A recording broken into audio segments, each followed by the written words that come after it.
열왕기상 15장 아비암의 유다 통치. 느밧의 아들 여로보암 왕 18년에 아비암이 유다 왕위에 올랐다. 그가 예루살렘에서 다스린 시기간은 3년밖에 되지 않았다. 왕의 어머니는 압살롬의 딸인 마아가였다. 그런데 왕은 자기의 부친을 본받아 모든 일에 같은 죄를 지었다. 왕의 선조 다윗은 야훼 하나님께 신실하였으나 아비암 왕은 전혀 신실하지 못하였다. 그러나 다윗의 하나님 야훼께서는 다윗을 보아서 예루살렘에서 아비암의 뒤를 이어 불씨를 지킬 사람을 주셨다. 그의 뒤를 이을 아들을 일으켜 예루살렘을 거룩한 도성으로 보존시키셨던 것이다. 다윗은 햇사람 우리야 사건을 제외하고는 일생 동안 야훼께서 보시기에 올바른 일만을 하였으며 야훼의 명을 어기지 않았다. 르호보암은 일생을 마칠 때까지 여로보암과 전쟁하였다. 아비암 왕의 나머지 행적과 치적은 유다 왕조실로 기록되어 있다. 아비암과 여로보암 사이에도 전쟁이 있었다. 아비암이 열조들과 함께 잠이 들어 다윗성에 밀장되자 그의 아들 아사가 왕위를 계승하였다. 아사의 유다 통치. 이스라엘 왕 여로보암 제20년에 아사가 유다 왕위에 올랐다. 예루살렘에서 41년간 다스렸다. 그의 할아버지는 압살롬의 딸인 미아가였다. 그의 할머니는 압살롬의 딸인 미아가였다. 그런데 아사는 조상 다윗을 본받아 야훼께서 보시기에 올바른 일을 하였다. 왕은 전국에서 남창들을 소멸하고 그의 선왕들이 만든 우상들을 없애버렸다. 왕은 할머니 마야가가 아세라 여신에게 바치는 음탕한 것을 지니고 있다고 해서 대비의 자리에서 물러나게 하였다. 아사는 그것을 토막내어 키드론 시내가에서 불살라 버렸다. 산당은 그대로 보존되었지만 그러나 아사는 일생 동안 야훼께 한결같이 신실하였다. 그는 자기의 부친과 자기 자신이 거룩하게 바친 각종 금은 집기들을 야훼의 전에 바쳤다. 아사와 이스라엘 왕 바아사는 그들이 살아있는 동안 계속 전쟁을 하였다. 이스라엘 왕 바아사는 유다를 침략하였다. 또 라마성을 튼튼하게 보수하여 유다 왕 아사로 하여금 군대를 출동시키지 못하게 하였다. 그러자 아사는 야훼의 전과 왕실 창고에 남아있던 은과 금을 모조리 거두어서 사신을 시켜 시리아 왕에게 예물로 보내며 청을 넣었다. 다시 시리아는 헤지온의 손자이고 타브림몬의 아들인 베나닷 왕이 다스리고 있었는데 다마스쿠스를 수도로 정하고 있었다. 나의 부친과 당신의 부친 사이에 맺으신 동맹은 나와 당신 사이에도 그대로 살아 있습니다. 나는 당신에게 은과 금을 예물로 보냈습니다. 부디 이스라엘 왕 바아사와 맺으신 동맹을 파기하시고 바아사로 하여금 우리 영토에서 물러나게 해주십시오. 베나닷은 아사 왕의 청을 받아들여 군사령관들을 불러 이스라엘 성읍들을 치게 하였다. 그는 이스라엘의 이윤, 단, 아벨벳마가, 긴네렛 그리고 납달리 전 지역을 짓부수었다. 바아사 왕은 이 소식을 듣자마자 라마성을 보수하다 말고 디르사 지방으로 철수하였다. 이에 아사 왕은 유다 전국에 총동원령을 선포하여 바아사가 라마성을 보수하는 데 쓰던 돌과 목재를 옮겨와서 미스바와 베냐민 지방의 개발을 경고한 요소로 만들게 하였다. 아사의 나머지 행적, 치적 및 그가 축적한 성읍들에 관하여는 유다 왕조실로 기록되어 있다. 왕은 나이가 많아지자 다리를 앓았다. 아사는 열조와 함께 잠들어 조상 다윗의 성에 있는 그의 왕실 묘지에 묻혔다. 그의 아들 여호사밧이 왕위를 계승하였다. 나답의 이스라엘 통치. 여로보암의 아들 나답은 유다 왕 아사 제2년에 이스라엘 왕이 되어 2년간 다스렸다. 그는 야훼의 눈에 거슬린 일을 하였고 부친이 걸었던 악한 길을 그대로 걸었다. 그가 죄를 범함으로써 이스라엘 전체가 같은 죄에 빠지게 되었다. 이사갈 가문 출신 아히야의 아들 바아사가 나답 왕조의 반계를 들었다. 그는 이스라엘을 거느리고 블레셋 영토인 깁돈 성을 포위하고 있던 나답 왕을 쳤다. 바아사는 이렇게 나답을 죽이고 왕위를 빼앗아 스스로 왕이 되었는데 때는 유다 왕 아사 제3년이었다. 바아사는 왕이 되자마자 여로보암 가문을 씨도 남기지 않고 몰살시켰다. 여호와께서 실로 사람 아하야를 시켜 말씀하신 것이 그대로 이루어진 것이다. 이 일은 여로보암이 스스로 죄를 지었을 뿐만 아니라 이스라엘까지도 같은 죄에 빠지게 함으로써 이스라엘의 하느님 야훼의 분노를 샀기 때문에 일어난 것이다. 나답의 나머지 행적과 지적은 이스라엘 왕조실록에 모두 기록되어 있다. 유다 왕 아사와 이스라엘 왕 바하사는 그들이 다스리는 동안 전쟁을 계속하였다. 바하사의 이스라엘 통치. 유다 왕 아사 제3년에 아히야의 아들 바하사가 디르사에서 이스라엘 왕에 올라 24년간 다스렸다. 그도 야훼의 눈에 거슬린 일을 하였고 여로보암 왕이 걷던 길을 그대로 걸어 이스라엘은 같은 죄에 빠지게 되었다. 16장. 바하사 왕은 심판하신 야훼의 말씀이 하나니의 아들 야후에게 내렸다. 나는 잿더미에서 뒹굴던 너를 뽑아 높이 세우고 내 백성 이스라엘을 다스리는 영도자로 삼았다. 그런데 너는 여로보암과 같은 길을 걸어 같은 죄를 짓고 내 백성을 죄인의 길로 이끌어 나의 분노를 사는구나. 보아라, 내가 바하사와 그의 가문을 모조리 쓸어버리리니 내 가문은 느밧의 아들 여로보암의 가문과 같은 운명에 떨어지리라.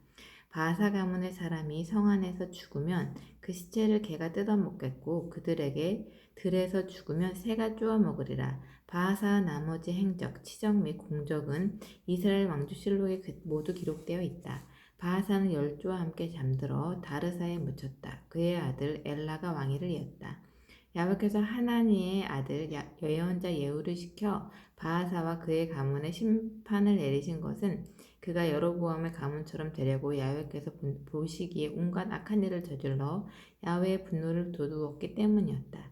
그뿐만 아니라 여로보암 가문을 몰살시켰기 때문이었다. 엘라의 이스라엘 통치.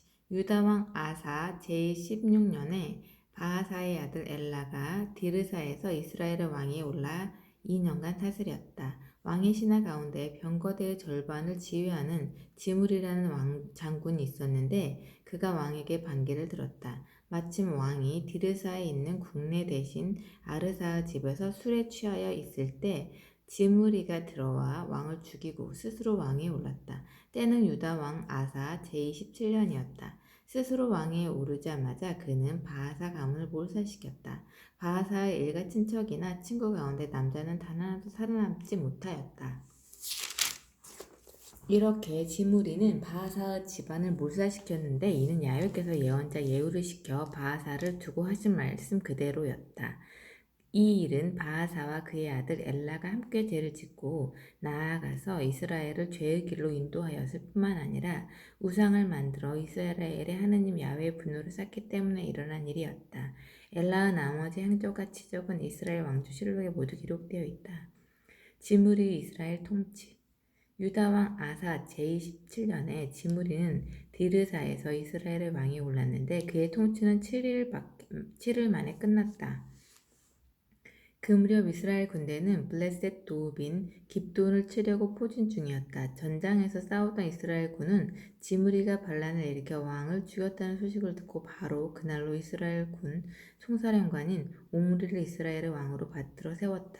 오므리는 전 병력을 이끌고 깁돈을 떠나 디르사를 포위하였다. 지므리는 수도가 함락되게 된 것을 보고 궁전에 들어가 불을 지르고 그 자신도 불에 타 죽었다. 그가 이처럼 최후를 마친 것은 그가 야훼의 눈에 거슬린 일을 하고 여로보암이 걸었던 길을 따라 같은 죄를 지었을 뿐만 아니라 나아가서 이스라엘 백성을 죄에 빠뜨렸기 때문이었다. 지므리의 나머지 행적과 음모를 꾸민 일은 이스라엘 왕조실록에 모두 기록되어 있다. 그러자 이스라엘 백성들이 두 파로 분열되었다. 하나는 기낫의 아들 팀푸니를 왕으로 받들어 그를 따랐고 다른 하나는 오므리를 따랐다. 그러나 오므리 일파가 기낫의 아들 티므니 일파보다 우세하였다. 그리하여 티므니는 살해되고 오므리가 왕이 되었다.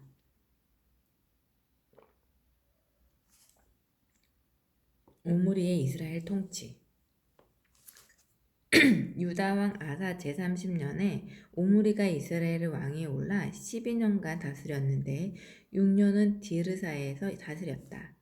그는 사마리아 산을 세벨에게서 은 2달란트로 샀다. 왕은 그곳에 요새를 건설하고 본래 소유자인 세멜의 이름을 따서 성의 이름을 사마리아라고 불렀다. 오므리는 어떤 선왕들보다 훨씬 더 야훼의 눈에 거슬린 일을 하였다. 그는 느밧의 아들 여로보암이 걸었던 길을 그대로 밟아 같은 죄를 지었고 그리하여 이스라엘 백성까지 죄에 빠뜨려 우상을 섬기게 하였으므로 야훼를 크게 노하시게 하였다. 오므리 왕의 나머지 행적과 치적은 이스라엘 왕조실록에 모두 기록되어 있다. 오므리는 열조와 함께 잠들어 사마리아에 묻혔다. 그의 아들 아합이 왕위를 계승하였다. 아합의 통치가 시작되었다. 유다 왕 아사 제37년에 오므리의 아들 아합이 이스라엘의 왕에 올라 사마리아에서 22년간 다스렸다. 그런데 오므리의 아들 아합은 이스라엘의 어느 선왕보다도 더 야훼의 눈에 거스른 일을 하였다. 그는 느밧의 아들 여로보암이 걸었던 죄의 길을 따라가는 정도가 아니었다. 그는 시돈 왕의 에드바알의 딸 이사벨과 결혼을 했을 뿐만 아니라 바알에서 가서 그를 숭배하기까지 하였다. 그는 사마리아에 바알 산당을 짓고 그 안에 바알 제단을 세웠다.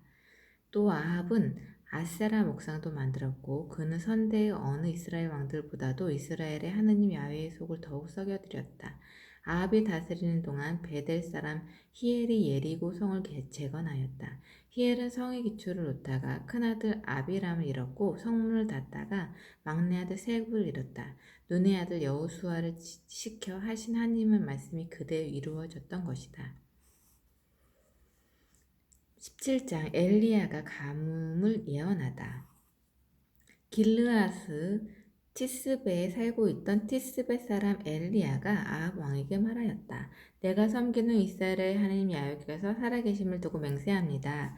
내가 다시 입을 여기 전에는 앞으로 몇 해 동안 비는 물론 이슬도 한 방울 이 땅에 내리지 않을 것이요. 엘리야와 까마귀.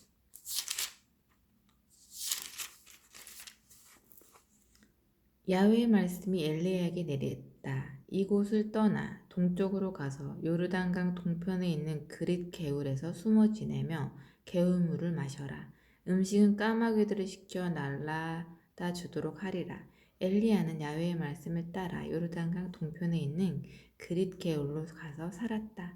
까마귀들이 아침 저녁으로 떡과 고기를 날라다 주었다. 그는 계곡의 물을 마셨다. 그렇게 얼마를 지내는데 개울의 물마저 말라버렸다. 온 땅에 비가 전혀 내리지 않았기 때문이었다. 엘리야가 사렙다 과부에게 기적을 베풀다.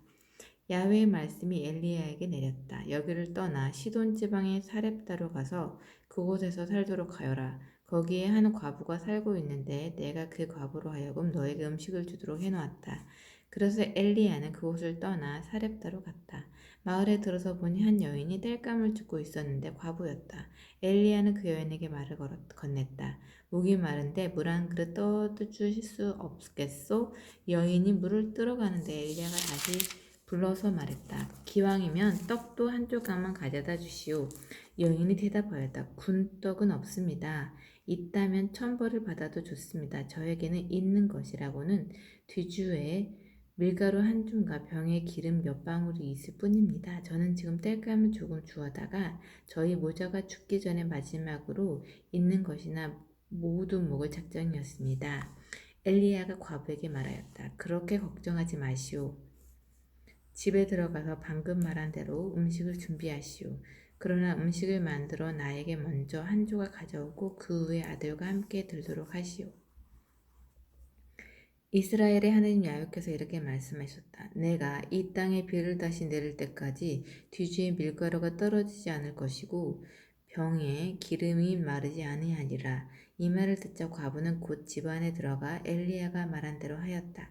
그리하여 엘리야와 과부 모자에게는 먹을 양식이 떨어지지 않았다. 엘리야가 전한 야훼의 말씀 그대로 뒤지에는 밀가루가 떨어지지 않았고 병의 기름도 동이 나지 않았다. 이 일이 있은 후에 과부의 아들이 병들어 눕게 되었는데 병이 매우 심하여져서 마침내 숨을 거두고 말았다. 여인이 엘리야를 추궁하였다. 오 하나님의 사람이여, 어른께서는 나와 무슨 상관이 있다고 이렇게 오시어 내 죄를 일깨워 주시고 아들을 죽게 하십니까? 그가 말하였다. 부인, 아이를 좀 봅시다. 그는 과부의 품에서 아이를 받아 안고 자기가 거처하고 있는 다락방으로 올라가서 자기 잠자리에 누웠다. 그리고 그는 야훼를 소리쳐 불렀다. 오 나의 하느님 야훼여, 당신께서는 기어이 제가 머무르고 있는 이 과부의 집에 슬픔을 내리시어 아이를 죽이시렵니까? 그는 아이 위에 3번 엎드려 몸과 몸을 맞추고 나서 야훼께 기도하였다. 오 야훼 나의 하느님, 제가 당신께 기도합니다. 이 아이의 몸에 다시 생명의 호흡이 들어오게 해주십시오. 야훼께서 엘리야의 기도를 들으시고 그 아이에게 다시 생명의 호흡을 주시어 마침내 아이는 살아났다. 엘리야는 그 아이를 안고 아래층으로 내려와 아이 어머니에게 주면서 말하였다. 보시오, 부인의 아들이 살아났습니다. 그러자 여인이 엘리야에게 말하였다. 어른께서는 과연 하느님의 사람이십니다. 어른께서 전하신 야훼의 말씀도 참이심을 이제 알았습니다. 18장 엘리야와 오바디야. 3년이라는 세월이 흘렀다. 야훼의 말씀이 엘리야에게 내렸다. 가서 아합을 만나거라. 내가 비를 땅 위에 내리리라. 그리하여 엘리야는 아합을 만나러 갔다. 가면서 보니 사마리아의 기근이 매우 심하였다. 아합은 국내 대신인 오바디야를 불렀다. 오바디야는 야훼를 지극히 경외하는 사람이었다. 그는 왕후 이사벨이 야훼의 예언자들을 학살할 때 예언자 100명을 50명씩 동굴에 숨기고 먹을 것과 물을 날라다 주어 살려낸 사람이었다. 아합이 그 오바디야에게 말하였다. 그대는 나와 둘이서 전국을 다녀보자. 어쩌다가 풀이 있는 곳을 만들지도 모르니 모든 샘과 계곡을 샅샅이 뒤져보자. 어떻게든 맑은 옷새를 살려야지 그냥 죽일 순 없지 않느냐.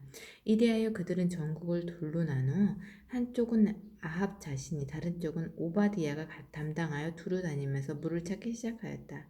오바디야는 돌아다니다가 자기를 만나러 온 엘리야와 마주치게 되었다. 그는 엘리야를 알아보고 그 앞에 엎드려 인사를 하였다. 아니 엘리야 선생님이 아니십니까? 엘리야가 대답하였다. 그렇소. 가서 왕에게 엘리야가 여기에 와 있다고 전하시오. 그러나 오바디야는 놀라며 말하였다. 내가 무슨 잘못을 저질렀다고 나를 아합의 손에 넘겨 죽이시려는 것입니까? 선생님은 하느님 야훼께서 살아계심을 두고 말씀드립니다. 왕은 선생님을 찾기 위하여 모든 나라, 모든 왕국으로 사람을 보냈었습니다. 그러나 사람들이 돌아와서 엘리야가 없더라고 보고하였습니다. 그러면 왕은 그들에게 찾으러 갔던 그 나라와 왕국을 걸고 선생님이 없다는 것을 맹세하게 하였습니다. 그런데 나더러 왕에게 가서 엘리야가 여기 있다고 보고하라는 말씀입니까? 내가 선생님을 떠난 즉시 야훼의 영이 선생님을 알지 못하는 곳으로 옮겨가면 어떻게 합니까? 나의 보고를 듣고 왕이 왔을 때 선생님은 여기 계시지 않겠지요. 그렇게 되면 그는 나를 죽일 것입니다. 나는 어릴 때부터 야훼를 경외한 사람입니다.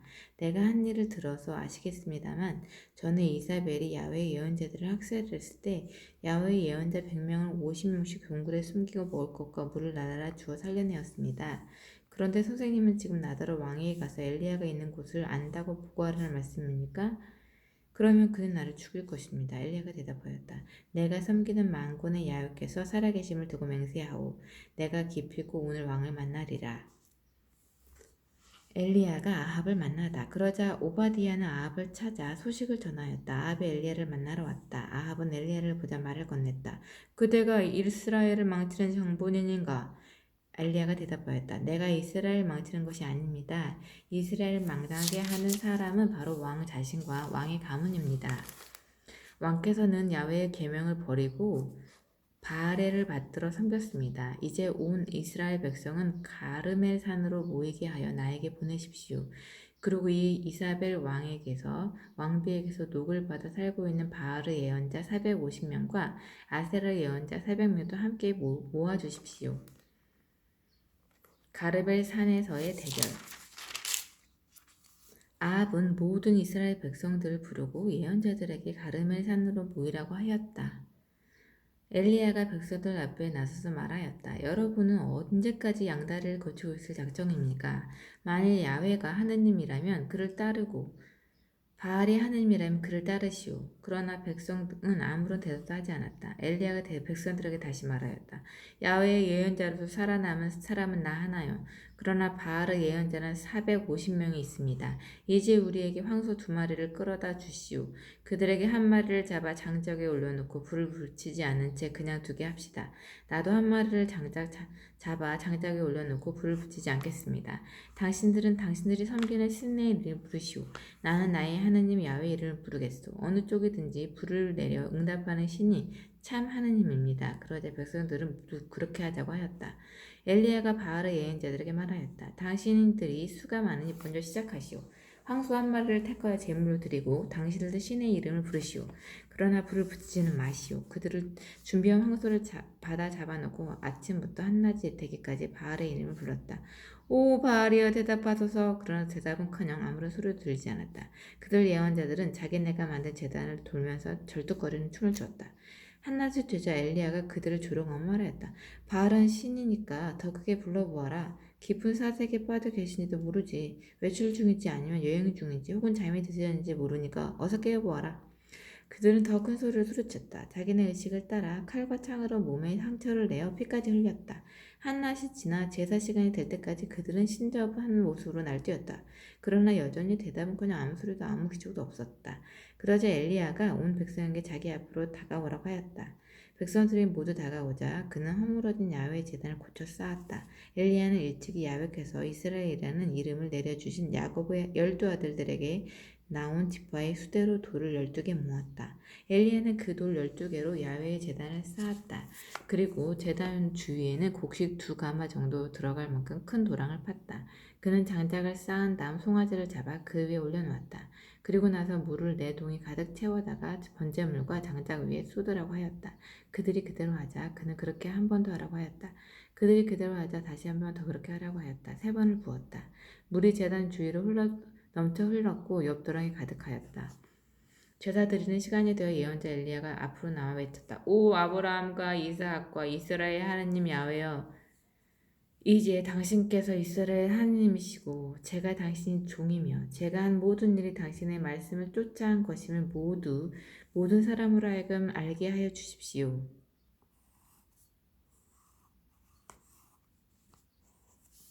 응답해 주십시오. 야훼여, 저에게 응답해 주십시오. 그리하여 이 백성으로 하여금 야훼께서 하느님이심을 깨닫고 그들의 마음을 돌이키게 하신 분이 당신이심을 알게 하여 주십시오. 그러자 야훼의 불길이 내려와 재물과 함께 나무와 돌과 흙을 모두 태웠고 도랑에 괴어 있던 물을 한 방울도 남기지 않고 말려버렸다. 온 백성이 이 광경을 보고 땅에 엎드려서 부르짖었다.